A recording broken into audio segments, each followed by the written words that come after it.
Hello everyone. Welcome to Jaidev classes for JRF in Political Science. कैसे हैं आप सब? Friend this is Meenakshi Singh और आज मैं आप लोगों के लिए लेकर आई हूँ काफ़ी इम्पोर्टेंट टॉपिक। प्लस क्लासेस अन अकेडमी पे हो रही हैं। अगर आप मेरा कोर्स परचेज करना चाहते हैं तो आप बिल्कुल कर सकते हैं। प्रैक्टिस कोर्स चल रहा है पॉलिटिकल साइंस पर 1 PM, ठीक है, और डिटेल्ड कोर्स चल रहा है पॉलिटिकल साइंस पर 11 AM। तो जो भी बच्चे सेट की प्रिपरेशन कर रहे हैं तो ये आज से स्टार्ट हो रहा है। आज 1 बजे क्लास है, ठीक है, प्रैक्टिस कोर्स की पॉलिटिकल साइंस की। तो वेस्ट बंगाल के लिए जो भी स्टूडेंट प्रिपेयर कर रहे हैं मैं कराऊंगी इस कोर्स में एक्सपेक्टेड MCQs। और सुबह मॉर्निंग में डिटेल्ड कोर्स की क्लास है, सो आप लोग आ सकते हैं। इसके अलावा स्पेशल क्लासेस मेरी अनअकैडमी पे हो रही हैं। तो यहाँ पर वेस्ट बंगाल PYQs मैं आप लोगों को करा रही हूँ 8 PM। तो ये क्लासेस होती हैं मेरी 3 days, Friday Saturday and Sunday. Quick discussion चल रहा है पॉलिटिकल साइंस क्वेश्चंस, ठीक है, पॉलिटिकल साइंस पर। और ये हो रहा है 4 PM। तो आप सभी आ सकते हैं। टेलीग्राम चैनल आप मेरा ज्वाइन कर सकते हैं। टेलीग्राम चैनल का नाम है जयदेव क्लासेस फॉर JRF और लिंक डिस्क्रिप्शन बॉक्स में है। तो सब जल्दी से जाइए और टेलीग्राम पर टेलीग्राम में आप ज्वाइन हो सकते हैं, ठीक है। वहां पर आप लोगों को important PDFs and links provide होते हैं। And don't forget to subscribe our channel. चलिए स्टार्ट करते हैं जो आज का कॉन्सेप्ट है। तो यहाँ पर देखिए आप लोग मेगा ऑफर ये चल रहा है और आज है लास्ट डेट, ठीक है। आज आज लास्ट डेट है आप लोगों की। तो आज 8 दिसंबर है, आपको पता ही है ना, आज लास्ट डेट है। अगर आप करना चाहते हैं परचेज मेरे कोर्सेज तो यहाँ पर आपको 12 मंथ का और 6 मंथ का सब्सक्रिप्शन ले सकते हैं। 12 मंथ का सब्सक्रिप्शन लेने पर आपको मिलेगा 2 मंथ का बिल्कुल फ्री। 6 मंथ का सब्सक्रिप्शन लेने पर 1 मंथ का बिल्कुल फ्री मिलेगा। Unlock Meenakshi life for getting 10% discount. चलिए, आज की क्लास में मैं आप लोगों को कराने वाली हूँ वैल्यू प्लुरलिज्म। तो वैल्यू प्लुरलिज्म क्या होता है? इसे हिंदी में बोलते हैं मूल्य बहुलवाद। अब सबसे इंपॉर्टेंट चीज, ये टॉपिक किसने दिया, ये कॉन्सेप्ट किसका है? तो ये कॉन्सेप्ट दिया था कांट ने, किसने? बर्लिन ने, सॉरी। वैल्यू प्लुरलिज्म जो था बेसिकली उनका परपेचुअल पीस था। कांट का कैसा था? पी से प्लुरलिज्म, वैल्यू प्लुरलिज्म याद रखना, और पी से ही परपेचुअल पीस याद रखना, ठीक है। तो वो तो कांट की हो गई, है ना। और ये किसकी हो गई? बर्लिन किसकी? बर्लिन की क्या हो गई? बर्लिन की वैल्यू प्लुरलिज्म हो गया। तो मूल्य बहुलवाद का सिद्धांत जो था बच्चों, वो बर्लिन ने दिया था, है ना। तो थ्योरी ऑफ वैल्यू प्लुरलिज्म को किसने दिया? बर्लिन ने दिया। तो ये जो बेसिकली ये विभिन्न मूल्यों के बीच वाद विवाद को दिखाता है, यानी ये कहता है, ये जो वैल्यू प्लुरलिज्म है इसमें बर्लिन ने ये समझाया था कि कैसे जो डिफरेंट डिफरेंट वैल्यूज के बीच में क्या होती है, आपस में डिबेट होती है ना, आपस में ये वाद विवाद होते हैं। जैसे कि मान लो फॉर एग्जांपल इन्होंने कहा कि स्वतंत्रता और समानता के मध्य विवाद है।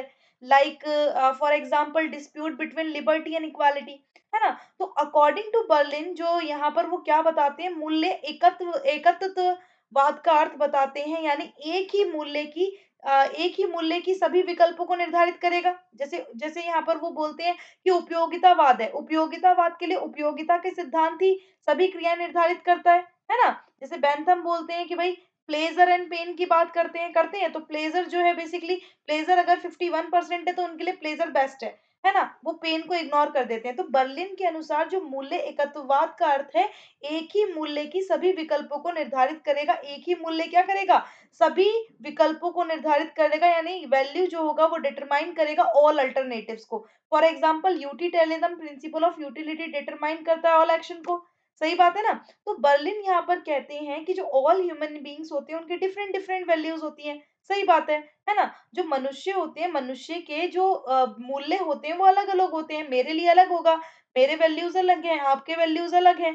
तो if man thinks that human liberty is more important then equality, अगर मान लो मैं या फिर आप, ठीक है, मैं अगर आपसे बोलूं कि भाई बताओ लिबर्टी ज्यादा इंपॉर्टेंट है या इक्वालिटी इंपॉर्टेंट है, तो यहाँ पर अगर मान लो, यहाँ पर आपका कोई भी रह सकता है। आप बोलोगे मैम मेरे लिए लिबर्टी है, मैं बोलूंगी लिबर्टी एंड इक्वालिटी बहुत हर इंपॉर्टेंट है ना, यही मेरा आंसर रहता है जब भी आप लोग क्वेश्चन पूछते हो। तो if a man thinks that human liberty is more important then equality, then no argument can convince the man that equality is more important, है ना। सही बात है ना। अगर मान लो मनुष्य ये समझता है कि स्वतंत्रता समानता से ज्यादा जरूरी है, तो कोई भी तर्क उस मनुष्य को ये नहीं समझा सकता कि समानता ज्यादा जरूरी है।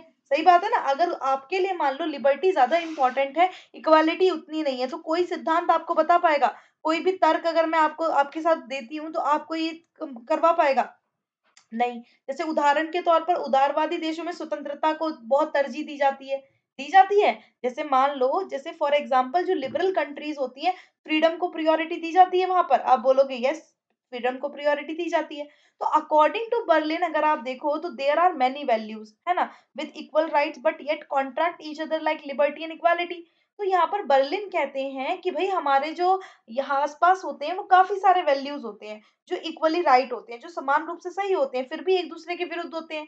जैसे कि स्वतंत्रता और समानता, भाई दोनों जरूरी हैं लेकिन फिर भी एक दूसरे के विरुद्ध हैं, है ना? This problem is compounded because value can not be measured. तो ये दिक्कत तब बढ़ जाती है जब मूल्यों को तो नापा नहीं जा सकता। क्या हम मूल्यों को मेजरमेंट कर सकते हैं? क्या मूल्यों को हम मेजर कर सकते हैं कि हाँ भाई मूल्य, इस मूल्य का इतना है, इस मूल्य का इतना है, इस मूल्य का नहीं कर सकते। तो they have been instruct not to give priority. तो ये अगर आप देखो तो इनकी वरीयता ना देने की हिदायत दी जाती है, क्योंकि यहाँ पर हम माप ही नहीं सकते, तो फिर वो क्यों देंगे? ठीक है, तो ये ध्यान रखना। आगे चलते हैं हम लोग। बर्लिन भी आशावादी थे। ठीक है, बर्लिन अगर आप देखोगे तो बर्लिन भी आशावादी थे। बर्लिन वॉज ऑल्सो ऑप्टिमिस्टिक, है ना? Because he believe that culture share some values. तो बर्लिन भी आशावादी थे क्योंकि उनका मानना था कि संस्कृतियों में कुछ मूल्य होते हैं। जैसे जैसे विकास आगे बढ़ेगा, इन मूल्यों की संख्या में भी वृद्धि होगी और जो सभी संस्कृतियों में मान्य होंगे। जैसे जैसे जैसे डेवलपमेंट प्रोग्रेस जो है ये धीरे धीरे इंक्रीज होगा, जैसे जैसे प्रोग्रेस होती जाएगी वैसे वैसे क्या होगा, number of these same values that will be valid across all culture, है ना? ये सभी संस्कृतियां मान्य होंगी। ठीक है, ये ध्यान रखना। आई होप इतना आप लोगों को क्लियर हो गया होगा। And thank you so much everyone. अगर आप लोगों को ये वीडियो पसंद आई तो जरूर लाइक करके जाइएगा। मुझे जरूर बताना ये टॉपिक आपको कैसा लगा। Thank you and thanks for watching. Bye bye to all. Thank you.